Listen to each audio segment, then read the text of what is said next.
Assalamualaikum warahmatullahi wabarakatuh. Oke, kembali lagi di channel Bimbel Science. Kali ini kita akan membahas salah satu materi kemampuan kuantitatif di TPS atau tes potensi skolastik, umumnya di UTBK.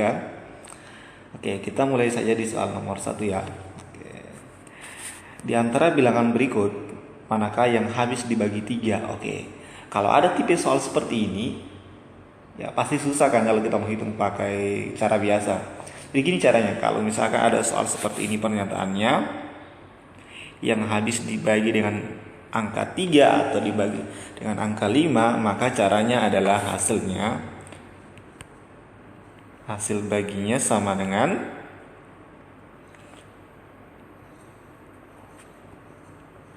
jumlah bilangannya sama dengan dibagi 3. Nah, jadi gitu caranya. Jadi semua opsi ini kita uji jumlah bilangannya harus habis dibagi 3. Kalau kita mau cari jawaban yang mana bilangan berikut ini yang habis dibagi 3. Oke, kita mulai dari opsi A ya. Di opsi A itu jumlah bilangannya adalah 4 dikali 8, kan sama dengan 4 kali. Kemudian ini dibagi 3. Kemudian ini hasilnya 32 bagi dengan 3. Nah, ini tidak habis dibagi 3. Berarti bukan jawabannya ini ya. Berarti ini bukan jawabannya. Nah, sekarang opsi B. Opsi B ada 5 kali, berarti 5 kali 8 dibagi 3. Ini hasilnya 40 dibagi dengan 3. Hasilnya juga tidak habis dibagi 3, hasilnya desimal. Berikutnya di opsi C, jumlahnya itu ada 6 kali 8, kemudian kita bagi 3. Ini hasilnya adalah 48 dibagi dengan 3. Jawabannya adalah 16. Berarti yang harus dibagi 3 adalah opsi C. Jadi caranya seperti itu. Kalau kita menggunakan cara biasa ini agak lama ya. Kita mau bagi bersusun, repot jadinya. Apalagi angkanya banyak seperti ini. Jadi caranya seperti itu. Yang habis dibagi, yang kalau ditanyakan misalkan manakah bilangan berikut ini yang habis dibagi 5, dibagi 3, dibagi 9, berarti nanti di opsinya untuk cara cepatnya diuji saja jumlah bilangan di tiap opsinya dibagi dengan yang dicari. Kalau dibagi 5 berarti dibagi 5 di dua sini. Oke, kita lanjut di soal nomor 2 ya. Saya kira bisa dipahami. Oke, di soal nomor 2.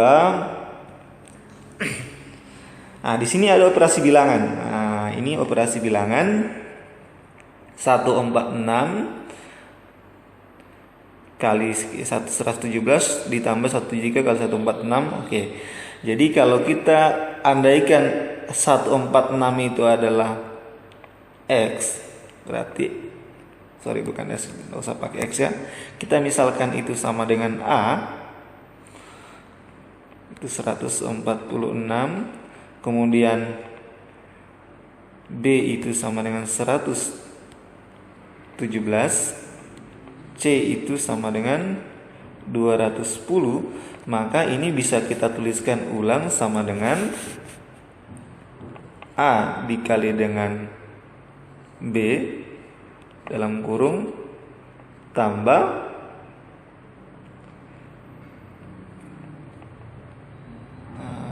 D itu adalah 173 ya. Kemudian D kali dengan A. Kemudian saya tambah dengan A dikali dengan C. Oke. Ini bisa dituliskan, kita keluarkan saja angka A-nya. A-nya di luar bisa ditulis B tambah D tambah C. Caranya seperti itu. Berarti ini bisa langsung dituliskan 146 dalam kurung 117 ditambah dengan berapa? D-nya adalah 173 ditambah dengan 210. Berarti ini hasilnya adalah, kalau dihitung, ini kalau dijumlahkan nilainya adalah ini 146 kali, berarti hasilnya 290 ditambah dengan 210. Ini sama dengan 146 dikali dengan nilainya adalah 500. Berarti tinggal kita kali saja. 146 dikali 5. Oke, 146 kali 5 itu hasilnya 0,3. Berarti di sini nanti 3. Ini 2. Berarti di sini tuh 7. Berarti jawabannya adalah 73.000, yaitu opsi delta. Oke, jadi seperti itu caranya. Oke, kita lanjut di soal nomor 3 ya. Oke, di soal nomor 3, jika 7 tambah 10 sama dengan 5, kemudian 8 tambah 5 sama dengan 1, berikutnya 4 tambah 11 sama dengan 3. Oke, caranya gimana? Sekarang perhatikan baik-baik. Sekarang kalau kita uji, jadinya akan seperti ini. Kita uraikan dulu. 9 tambah 7. Kita 9 tambah 7 sama dengan berapa kira-kira? Oke. Ini kita uraikan mulai dari atas. Itu kan 7 tambah 10 itu bisa dituliskan 7 tambah berapa? 9 tambah 1.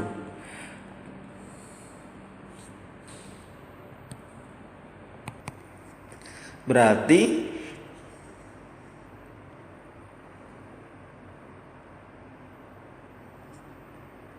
ini bisa kita uraikan jadi nilainya kan ini sama dengan berapa? Sama dengan 5. Berarti nilai dari 9 tambah 7 sama dengan 5 kurang 1. Berarti hasilnya adalah 4. Jawabannya adalah delta. Oke, nggak usah kita pakai pernyataan yang 2 sama 3, karena kita sudah dapat seperti ini. Gampang kan? Berarti ini sebenarnya soal apa ya? Hanya untuk melatih fokusnya kita saja. Oke, soal nomor 4.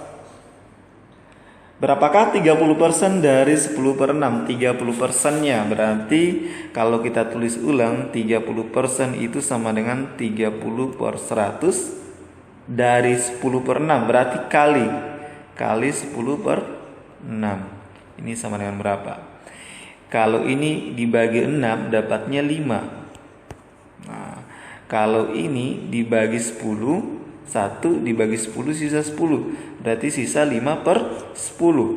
Kalau kita sederhanakan, ini bagi 5 1. Kalau dibagi 5 2. Berarti jawabannya 1/2. Berarti D. Oke, jadi gitu caranya. Oke, kita lanjut di soal nomor 5. Di antara 5 bilangan berikut yang nilainya paling besar. Jadi gini, nilainya paling besar. Cara pertama yang kita lakukan adalah kita melihat pengalinya. Lihat pengalinya, pengali desimalnya. Yang paling besar adalah ini ya, ini yang paling besar. Pengalinya yang paling besar adalah 1,80. Oke. Berikutnya, cara berikutnya kita melihat pecahan yang paling besar. Kita lihat ya, urutan pecahannya dari yang paling besar sampai yang paling kecil. Oke, yang paling besar itu pastinya 14/9 karena nilainya lebih besar dari 1. Kalau 7/9 itu kurang dari 1. Kemudian juga 7/18 itu kurang dari 1. 14/18 itu juga kurang dari 1. Berarti yang nilainya paling besar adalah yang 14/9. Berarti jawabannya adalah C. Jadi ini soal yang muncul di UTBK tahun 2019 ya. Bentuk soalnya kayak begini. Jadi caranya kayak gitu, nggak usah dihitung. Kalau dihitung ya bisa, kalau kamu bisa berhitung cepat. Tapi kalau misalkan yang kemampuan berhitungnya standar atau agak lambat, wah itu nggak bisa kayak gitu. Lama caranya itu. Jadi diuji saja, dilihat dulu pengalinya, baru itu dilihat pecahannya. Mana yang paling besar. Kalau yang ditanyakan paling kecilnya, berarti tinggal kita lihat saja. Berarti yang memenuhi ini yang pertama. Nah, kita lihat lagi yang kurang dari 1, berarti jawabannya pasti A. Kalau yang ditanyakan paling kecilnya. Tapi kan ditanyakan di sini paling besar, berarti jawabannya C. Oke, kita lanjut di soal nomor 6 ya. Oke, jika X sama dengan 4 per 2, 4 pangkat 2 dibagi 2, dan Y sama dengan 3 kuadrat dikurang 3. Oke, kalau kita uji, X itu katanya 4 pangkat 2 saya bagi dengan 2. Ini bisa dituliskan 16 dibagi dengan 2. Berarti jawabannya adalah 8. Sementara Y itu sama dengan 3 kuadrat dikurangi dengan 3. Berarti ini sama dengan 9 kurang 3. Hasilnya 6. Berarti bisa disimpulkan bahwa nilai dari X itu jauh lebih besar dari Y. Maka jawaban yang paling tepat adalah alfa. Oke. Gampang ya? Oke, gampang kalau kita sudah terlatih. Jadi kuncinya kita harus melatih kemampuan berhitungnya kita. Jadi caranya adalah kita harus sering-sering atau rutin-rutin kita melatih kemampuan berhitung agar terbiasa dengan soal-soal yang seperti ini. Ingat waktunya di TPS UTBK itu sangat-sangat singkat ya. Kalau mau diambil rata-ratanya waktunya harus kurang dari 1 menit 1 nomor. Oke, kita lanjut di soal nomor 7 ya. Di soal nomor 7, operasi dot ya, ini namanya operasi perkalian dot ya kalau seperti ini. Pada himpunan bilangan bulat didefinisikan seperti ini. A dot B sama dengan A tambah B kali B tambah 2. Kemudian nilai dari negatif 2 dot min 1 dot 2 adalah, oke ini masih ada, sebenarnya ini masih ada dalam kurung juga ya. Masih ada dalam kurungnya. Di sini masih ada dalam kurungnya. Oke, masih ada dalam kurungnya. Berarti kita tulis ulang saja. Berarti kalau ditanyakan itu min 2 dot ya dengan min 1 dot 2 adalah, oke. Kita selesaikan yang dulu yang di dalamnya pakai cara ini ya. Kita selesaikan dulu yang di dalamnya min 2 dot dalam kurung pakai cara yang ini. Untuk yang ini kita gunakan rumus ini ya. Berarti A-nya adalah min 1 ditambah dengan 2 terus dikali dengan 2 tambah 2. Nah, jadi caranya gitu. Berarti ini hasilnya adalah min 2 dot, berarti ini berapa? 1 kali 2 tetap 2 tambah 2. Berarti ini hasilnya min 2 dot 4 ya. Karena 1 kali 2 tetap 2 tambah 2 4. Nah, kalau sudah dapat seperti ini kita kembalikan cara yang di atas. Berarti ini kita dapatkan lagi.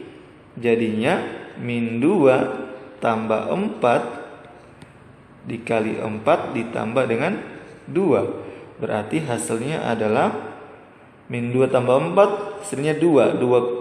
Berarti 2 kali 4 tambah 2. Hasilnya itu 8 tambah dengan 2. Berarti jawabannya adalah 10. Oke, Charlie itu jawabannya. Oke, gampang kan? Makanya penting fokus. Oke, kita lanjut di soal nomor 8. Oke, di soal nomor 8 ada sebuah gambar pada gambar berikut 3 persegi sudah terasir. Berapa persegi lagi? Berapa persegi lagi yang perlu diarsir untuk menyatakan 4/5 bagian persegi telah terarsir? Persegi yang besar maksudnya ya. 4 bagian persegi yang besar yang sudah terarsir. Oke, jadi gitu. Sekarang perhatikan. Kalau misalkan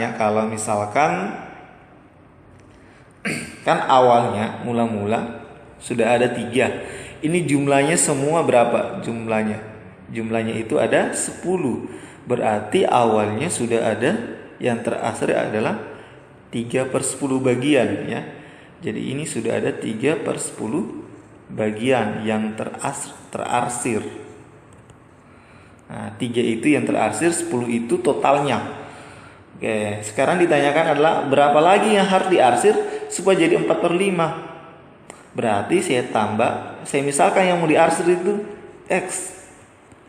Nah, total terarsirnya itu jadi 4/5. 4/5 bagian. Oke. Berarti nanti tinggal kita hitung X itu tidak lain sama dengan 4/5 dikurang dengan 3/10. Nah, ini kita samakan penyebut dulu. Ini harus kali 2, ini harus kali 2. Berarti harus dapatnya adalah 10, di sini 8, di sini adalah tetap 3/10. Kalau penyebutnya sudah sama, pembilangnya yang dioperasikan. Berarti operasinya apa ini? 8 kurang 3. 8 kurang 3 itu 5 diper dengan 10. Berarti jawabannya adalah 5/10. 5/10. Atau jawabannya adalah 5/10 bagian. Nah, yang ditanyakan kan kotaknya atau berapa persegi lagi. Berarti jumlah perseginya ada 5 persegi lagi. Jawabannya berarti jawabannya A. Jadi 3/10 berarti 3 kotak atau 3 persegi. Kalau 5/10 berarti 5 persegi yang diarsir lagi. Oke, jadi itu jawabannya. Saya kira cukup ya. Ini jadi materi ini penting sekali karena sering muncul di soal TPS tentang operasi bilangan bulat atau pecahan. Kemudian juga biasa di tes kedinasan ada juga soal seperti ini. Oke, saya kira cukup. Mudah-mudahan dapat dimengerti dan saya akhiri. Assalamualaikum warahmatullahi wabarakatuh. Sampai ketemu di video berikutnya.